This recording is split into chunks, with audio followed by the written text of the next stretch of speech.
पिछली वीडियो में हमने सुना था Qadeer Baig chief medical officer Samad Bukhari को फ़ोन लगाते हैं। उधर से इंटेलिजेंस ऑफिसर समद बुखारी कहते हैं मैं इस वक्त हैदराबाद में हूँ। आगे की कहानी सुनिए। काशिफ के चचा बशीर अहमद का पीछा करता हुआ यहाँ तक पहुँचा हूँ। क्या बशीर अहमद हैदराबाद में है? इसने अभी अभी फ़ोन पर हमसे बात की थी।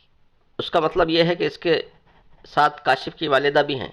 हाँ, दोनों ही यहाँ बैरिस्टर कलीमुल्लाह से मिलने आए हैं। ताज्जुब है, उनका मुकदमा अगर शुरू हुआ तो कराची में होगा और हैदराबाद के बैरिस्टर से मिलने गए। ताज्जुब तो मुझे भी हुआ है। फिर पता चला कि बैरिस्टर कलीमुल्लाह 4 बरस पहले कराची में थे, अब मुस्तकिल रहाइश के लिए हैदराबाद आ गए हैं।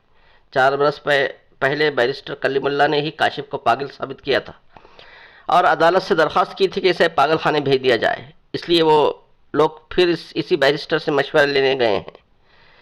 तुम्हारे मातहत ये मालूमात हासिल कर सकते थे। तुम्हें इतनी दूर जाने की क्या ज़रूरत थी? ज़रूरत पेश आ गई थी। बशीर अहमद शाम के 5 बजे काशिफ की वालिदा के साथ कार में कराची रवाना हुआ। मैंने सोचा आखिर शाम को नेशनल हाईवे पर जाने का क्या मतलब है? अगर हैदराबाद जा रहा है तो इनकी वापसी बड़ी रात को होगी, और जब से नेशनल हाईवे पर 2 ज़बरदस्त डकैतियाँ हो चुकी हैं, कोई भी शरीफ आदमी अपनी औरत के साथ रात को सफ़र नहीं करता। इसका मतलब यही हो सकता है कि बशीर अहमद रात को वापस नहीं आएगा, और वापस नहीं आएगा तो इन मोहतरमा के साथ रात कहाँ क़याम करेगा, और जहाँ भी क़याम करेगा किस रिश्ते से करेगा? कदीर बेग ने कहा। समझ गया भाई, तुम आखिर जासूस ठहरे, बहुत दूर तक सोचते हो। लाइन पर सोचा जाए तो सही नताइज हासिल होते हैं। मैंने हैदराबाद पहुँचते ही देखा उन्होंने यहाँ एक बड़े होटल में एक कमरा बुक किया है। इसके बाद ही दोनों बैरिस्टर के पास गए और अभी तक वापस नहीं आए। मेरा एक मातहत उनके पीछे लगा हुआ है, वो मुझे इत्तलात फराहम कर रहा है। मुझे यकीन है कि मैं आज रात उन मियाँ बीवी की पोल खोल दूँगा। चीफ मेडिकल ऑफिसर ने खुश होकर कहा, विश यू गुड लक। फिर इसने 2-4 बातें की और रिसीवर रख दिया। दूसरी तरफ बशीर अहमद ज़हनी तौर पर बहुत ज़्यादा इंतशार में मुब्तला हो गया। उसने बैरिस्टर मिस्टर कलीमुल्लाह से मशवरे पर ही इसके दफ्तर बैठकर फ़ोन किया था। बैरिस्टर ने मशवरा दिया कि किसी तरह चीफ मेडिकल ऑफिसर से समझौता करने की कोशिश की जाए। पहले काशिफ की वालिदा ने अपने बेटे से बात की थी और मायूस हो गई थी। इसके बाद बशीर अहमद ने कदीर बेग से बात करने के बाद बैरिस्टर कलीमुल्लाह के सामने साफ साफ कह दिया था कि चीफ मेडिकल ऑफिसर का रवैया बिल्कुल दुश्मनों जैसा है और वो तंज के सिवा कोई दूसरी बात नहीं करते। ऐसे आदमी से समझौता मुमकिन नहीं है।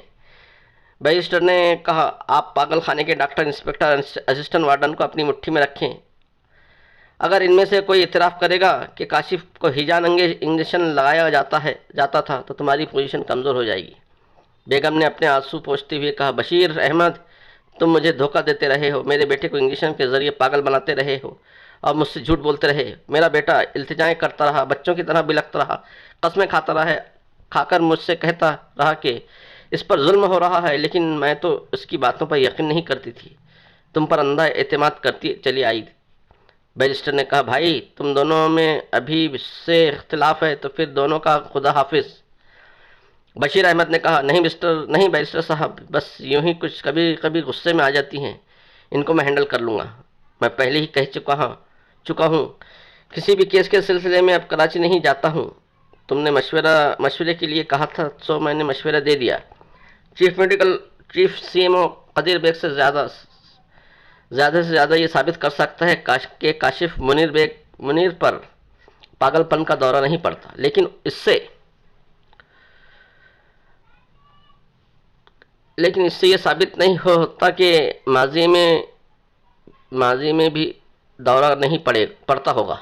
पागल खाने के डॉक्टर और दूसरे लोग ये गवाही में कह सकते हैं कि पहले दौरा पड़ता था, फिर ये बताती नॉर्मल होने लगा। जब chief medical officer Qadeer Baig के पास गया तो मुकम्मल तौर पर नॉर्मल हो गया। बातें बनाई जा सकती हैं, वहाँ जाकर किसी अच्छे बैरिस्टर को पकड़ो। इस केस में तुम पर कोई आँच नहीं आएगी, बशर्ते कि पागल खाने के वो 3 अफराद तुम्हारी मुट्ठी में रहें। वेट्स ऑल। रात काफ़ी हो चुकी है, अब मैं आराम करने जा रहा हूँ। वो दोनों वहाँ से उठकर बाहर आए और अपनी कार में बैठ गए। बेगम रोती जा रही थी और बड़बड़ाती जा रही थी। बशीर अहमद ने कार स्टार्ट करते हुए कहा, जब बेटे से इतनी ही मोहब्बत थी तो उसे मनुष्य समझने के बावजूद गले लगाकर क्यों नहीं रखा, इसे दूर क्यों भगाती रही। ये मेरी गलती थी कि मैं इसे मनुष्य या पागल समझती रही, लेकिन तुमने तो सचमुच उसे पागल बनाने में कोई कसर नहीं उठा रखी थी।